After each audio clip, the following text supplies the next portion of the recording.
Happy Monday. Thank you for joining me for this week's Weekly Wisdom.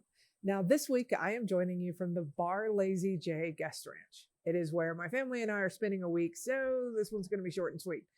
But I wanted to finish up the Disney series all about what makes Disney World so magical, what makes that company work.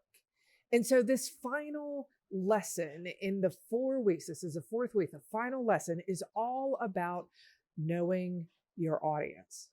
And what I mean by this is I can remember early in my Disney career, I had a guest come in and he was super just like grumpy pants. And I walked over thinking that something had gone wrong and that maybe I could help. And in the conversation, I was like, hey, how's it going? He says, I don't want to be here. Okay. Where would you like to be instead? I don't care. I just anywhere other than here. My wife said that I was going to love it. I don't love it. I hate it. I want to go home. And I realized in that moment that he wasn't our people. And that was okay. There was nothing wrong with him. There was nothing wrong with us. He just wasn't our people. And that's something that Disney does very, very well, is they know their audience. They know their audience is Disney adults, Disney kids, and Disney families. Not everybody is going to love Disney, and that's okay. So when you're thinking about what you do, when you're thinking about how you want to lead your team, when you're thinking about the time that the team that you are trying to create, know your audience. This is true for your employees. This is true for your customers. You cannot be everything to everybody. And if you try, you're going to be miserable. As a leader, I can remember trying to do something nice for my cast members. And there was always one or two that was like, well, this is just stupid. They could have given me that money on my check. That would have been super helpful. And I would get so mad.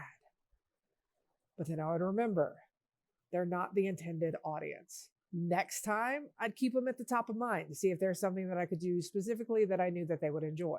But in that moment, they were not the intended audience. You cannot make everybody happy every time. That's the last part of the 4-part series. We went over understanding the details. We went over understanding how to create your purpose and make sure that you can behavioralize your purpose so that your employees actually know what to do with the purpose. We talked about interviewing and making sure that you're bringing in the right people. And then this week, it's all about knowing your audience and not trying to be everything to everybody. Know your people. Go after those people. And if it doesn't work and you miss, all right, let's figure it out. Let's see what we can do better. So now I am heading back to this beautiful, beautiful Colorado country. Gonna go hang out by the river and just enjoy the quiet for a little while. And y'all have an absolutely amazing week. As always, never forget, you got this. I'll see you next week.